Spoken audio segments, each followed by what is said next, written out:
और इस वक्त की बड़ी खबर सामने आ रही है ईडी से जुड़ी हुई, जहां पेपर लीक कांड की मास्टरमाइंड अनीता मीणा पर ईडी ने शिकंजा कसा है। अदालत ने अनीता मीणा की संपत्तियों के अटैचमेंट को भी कंफर्म किया।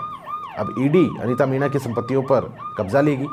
जयपुर में सीकर रोड मचेड़ा हरमाड़ा के भूखंड नंबर 4C पर भारत सरकार का कब्जा होगा। आरपीएससी सेकंड ग्रेड भर्ती परीक्षा के पेपर लीक की मास्टरमाइंड है अनीता मीणा। पेपर लीक कांड की काली कमाई से अनीता मीणा ने ये अचल संपत्तियां खरीदी थी। करोड़ों रुपए संपत्ति बताई जा रही है आरोपी अनीता मीणा की। अनीता मीणा बॉयफ्रेंड अनिल मीणा के साथ मनी लॉन्ड्रिंग का कारोबार किया करती थी। अनीता मीणा को ईडी ने पेपर लीक प्रकरण में पिछले साल गिरफ्तार किया था। ईडी ने अब अनीता मीणा की संपत्तियों पर कब्जे का भी बोर्ड लगा दिया है। बड़ी खबर जयपुर से इस वक्त आप देख रहे हैं, जहां अनीता मीणा जो आरोपी है, ईडी उसकी संपत्तियों पर अब कब्जा लेगी। बड़ी खबर इस वक्त राजधानी जयपुर से सामने आ रही है, जहां पेपर लीक कांड की मास्टरमाइंड है अनीता मीणा और ईडी का अब जो शिकंजा है वो कसता जा रहा है अनीता मीणा पर। ये तस्वीरें आप देख पा रहे हैं, जहां पर ईडी के द्वारा कब्जा ले लिया गया है और बोर्ड भी यहां पर चस्पा कर दिए गए हैं। ये सभी संपत्तियां जो कि काली कमाई से अनीता मीणा के द्वारा खरीदी गई थी, इन पर अब भारत सरकार का कब्जा है। सीकर रोड, इसके अलावा हरमाड़ा में जो भूखंड है, इन सभी जगहों पर बोर्ड चस्पा कर दिए गए हैं। अदालत ने अनीता मीणा की संपत्तियों के अटैचमेंट को कंफर्म भी किया है। अब ईडी के द्वारा इन सभी संपत्तियों पर कब्जा लिया जाएगा। मुख्यतः बात करें तो जयपुर में सीकर रोड पर संपत्ति है। मचेड़ा हरमाड़ा के भूखंड नंबर 4C पर भारत सरकार के द्वारा कब्जा लिया गया। आरपीएससी सेकंड ग्रेड भर्ती जो परीक्षा के पेपर हैं, उस पेपर को लीक करने की मास्टरमाइंड है अनीता मीणा। काली कमाई से ये अचल संपत्तियां खरीदी गई थी। करोड़ों रुपए की संपत्तियां ये बताई जा रही हैं, आंकी जा रही हैं आरोपी की।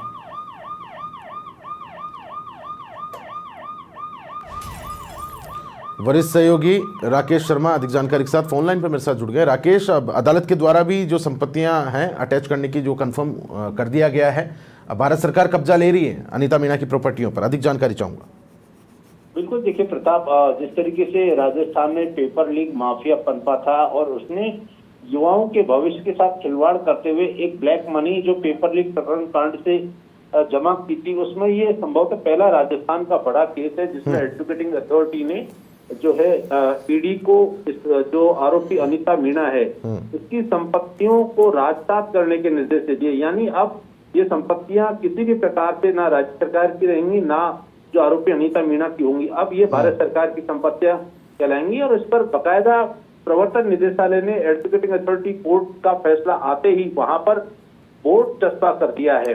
तो ये एक बड़ी कामयाबी ईडी की है, क्योंकि जो पेपर लीक माफिया जो राजस्थान में है उसकी जो बहुत बड़े लेवल पर अरबों की संपत्तियां उन्होंने जो अर्जित की हैं, उस पर ईडी और सीबीआई के साथ साथ राज्य सरकार की जांच एजेंसियां भी जांच कर रही हैं। तो अब ये जो तय हो गया है कि जो ब्लैक मनी गलत काम से जनरेट की गई थी उस पर अदालत ने अब मोहर लगा दी है और ऐसे जो माफिया हैं जो पेपर लीक प्रकरण या दूसरे कारणों से ब्लैक मनी जनरेट करके और इस तरीके से अवैध संपत्तियां, अचल संपत्तियां बनाते हैं, वो अब केंद्र सरकार और राज्य सरकार उनको अपने अधीन कर सकती है।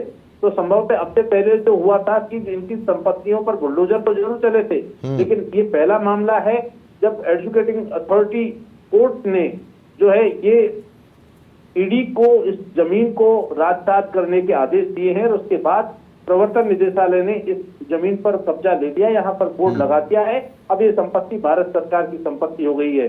क्योंकि जो अनीता मीणा थी आरोपी, वो सेकंड ग्रेड लेकर पेपर लीक प्रकरण में शामिल थी और अपने जो एक बॉयफ्रेंड था अनिल मीणा, उसके साथ साथ बहुत बड़े लेवल पर एक मनी लॉन्ड्रिंग कारोबार में भी लिप्त पाई गई थी। तो जांच एजेंसियों ने इसकी जांच की, ये सभी तथ्य कोर्ट के सामने रखे।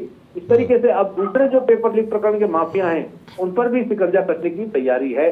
इससे ठीक है, निश्चित तौर पर आगे कार्रवाई करेगी। ठीक है, बहुत शुक्रिया राकेश तमाम महत्वपूर्ण जानकारी साझा करने के लिए।